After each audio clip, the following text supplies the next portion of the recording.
तुम्हारी मोदी नीयतों से वाकिफ हैं।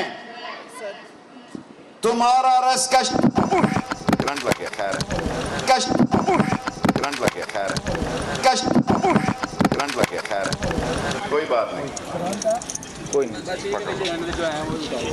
मेरा ख्याल है करंट आ गया है। ये मोदी इस जलसे को नाकाम नहीं।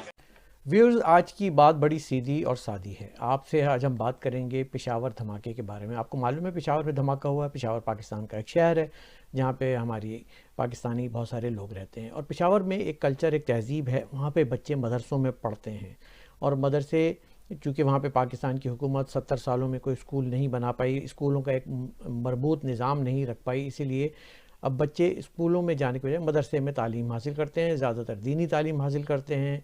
कोई उनका एक सिलेबस नहीं है, कोई रेगुलेटेड सिस्टम नहीं है, कोई करिकुलम नहीं है, कोई निसाब नहीं है। लेकिन बहरहाल ये एक सिलसिला चला आ रहा है। इससे पहले भी ये बड़ा सवाल दुनिया में उठा था कि पाकिस्तान के मदरसे, सेमिनरीज़ जो हैं, ये एक तरह का ब्रीडिंग ग्राउंड होते हैं दहशतगर्दी के लिए, लेकिन बहरहाल बहुत सारे नहीं होते। हज़ारों की तादाद में मदरसे पाकिस्तान में मौजूद हैं, हिंदुस्तान में मौजूद हैं, और वहाँ पे बच्चे तालीम हासिल करते हैं और वो उसके बाद दीगर शोबों में जाते हैं। तो हमें इन चीज़ों को पहले अलग करना होगा। जो दहशतगर्द थे वो किसी भी बच्चे को कहीं से भी, चाहे वो यूनिवर्सिटी का हो, डॉक्टर, इंजीनियर हो, उसको वो दहशतगर्द बना सकते हैं, उसका माइंड चेंज कर सकते हैं। लेकिन आज जो बात हो रही है वो ये कि जो धमाका हुआ है पेशावर में, मासूम बच्चों की जान गई है, इसकी ज़रूरत क्यों पेश आई। सवाल मेरा यह है कि कौन खौफज़दा है इन मासूम बच्चों से। क्या सियासी अपोजिशन का खौफ कुछ जर्नलों की नींदें उड़ा चुका है कि वो मदरसे के बच्चों को बमों से उड़ता देख कर भी चुप हैं। क्या हमारे फ़ौजी जवान, बहादुर अफसर, वापडा, सी पैक और सरकारी इदारों की चेयरमैनशिप लेकर अपने असल फ़राइज़ से गाफिल हैं, भूल चुके हैं? क्या अब ये फ़ौज किसी दहशतगर्दी या गैर मरई या इंडिया से या भारत से या अमेरिका से या अफ़गानिस्तान से, दुश्मन से मुकाबला करने की सलाहियत रखती है?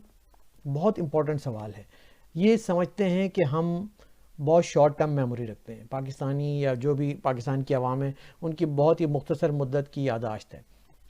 हमें याद है कि जब आप किसी से डरने लगते हैं तो इसका सामना करने के बजाय बहाने तलाश करते हैं।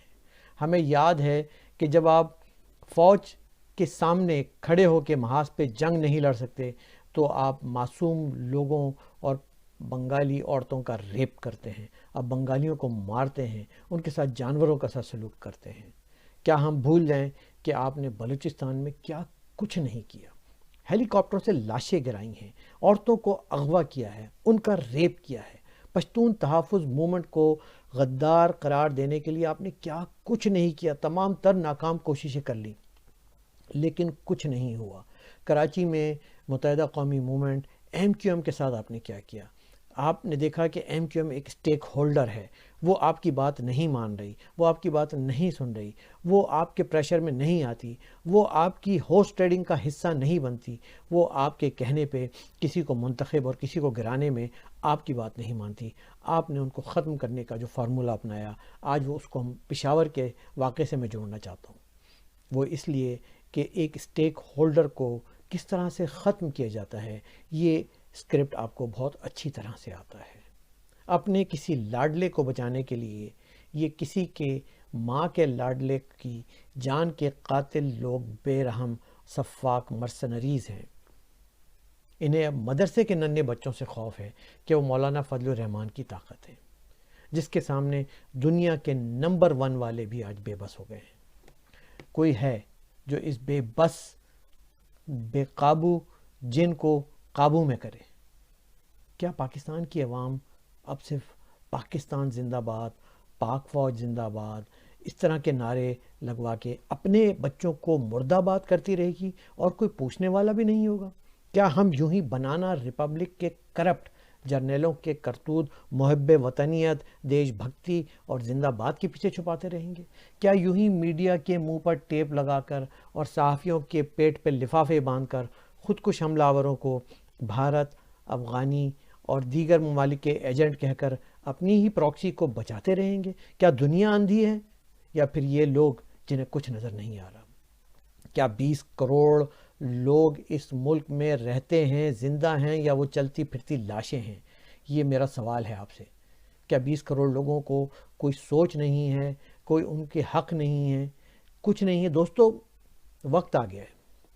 وقت آ گیا ہے کہ اب اپنے حقوق کے لیے آواز بلند کرنے کے لیے ساتھ باہر نکلیں اور دیکھیں کہ آپ کے ساتھ ان 7 دہائیوں میں 70 ایئرز میں کون کھلواڑ کر گیا ہے اور کون کھیل رہا ہے اور کون کھیلنا چاہتا ہے. کس طرح سے یہ اناڑی کھلاڑی کو لا کے آپ پہ مسلط کرتے ہیں اور اس کے بعد اپنی مرضی کرتے ہیں. یہ دہشت گردی اور خودکش حملہ آور کی آڑ میں خوف و ہراس پھیلا کر سیاسی جد و جہدوں کو روکتے آئے ہیں. کوئٹہ کا جلسہ پی ڈی ایم کا ہوتا ہے تو وہاں ایک نوٹیفیکیشن آ جاتی ہے کہ دھماکہ ہو سکتا ہے، اور دھماکہ ہو جاتا ہے. پھر اب انہوں نے دیکھا کہ مزید یہ جلسے ہوں گے، اس کو روکنے کے لیے ہمارے پاس ایک ہی ہوگا کہ ہم پرمیشن نہیں دیں گے اور کہیں گے جی دھماکے ہو رہے ہیں، ملک میں دہشت گردی پھیل رہی ہے. سیاسی جد و جہد کو ایسے نہیں روکا جاتا. یہ نوشتہ دیوار ہے، رائٹنگ آن دا وال ہے، پڑھ لو. اس کو دیکھ کر ہمیں معلوم ہے کہ آپ کی نیند ختم ہو چکی ہے، نیند حرام ہو چکی ہے، وہ ہوتی رہے گی، لیکن یہ سلسلہ نہیں رکے گا. یہ کوششیں آپ کی ناکام جائیں گی. میں مذمت کرتا ہوں پشاور دھماکے کی، میں مذمت کرتا ہوں ہر اس دھماکے کی کہ جو کہ پری پلانڈ ہوتا ہے، جس میں مسلمان ہی مسلمان کو مار کے اور کسی ہندو یا کافر پہ اس کا الزام رکھا جاتا ہے. انتہائی غلط بات ہے. اور میرا شکوہ ہے دنیا کی تمام انسانی حقوق کی تنظیموں سے کہ وہ خود اب اندھے اور بہرے بن کے بیٹھے ہوئے ہیں اور اس بے قابو جن کے آگے کچھ نہیں کہتے. کیا کسی ماں کے لال کے خون سے بھی آپ کا دل نہیں پگھلتا کہ دیکھتے ہیں کہ جب مسجد، مندر، گرجا گھر میں ہندوؤں کو مارا جاتا ہے، سکھوں کو مارا جاتا ہے، پاکستان میں عیسائیوں کو مارا جاتا ہے، احمدیوں کو مارا جاتا ہے، اور پھر اپنے ہی مسلمان لوگوں کو مارا جاتا ہے؟ کیا انسانی حقوق کے ادارے اس وقت برائے نام موجود ہیں؟ کیا وہ کچھ ایکشن نہیں لے سکتے؟ دوستو، میرا آپ سے سوال ہے. میں چاہوں گا آپ اس میرے پیغام کو زیادہ سے زیادہ آگے پھیلائیے اور لوگوں کو بتائیے کہ یہ اس طرح سے ایک ملک میں کیا کھیل کھیلا جا رہا ہے، کس طرح سے یہ ایک سیاسی کھیل میں بھی انسانی خون کو کس طرح بے دردی سے بہاتے ہیں. یہ سلسلہ اب رکنے کا وقت آ گیا ہے.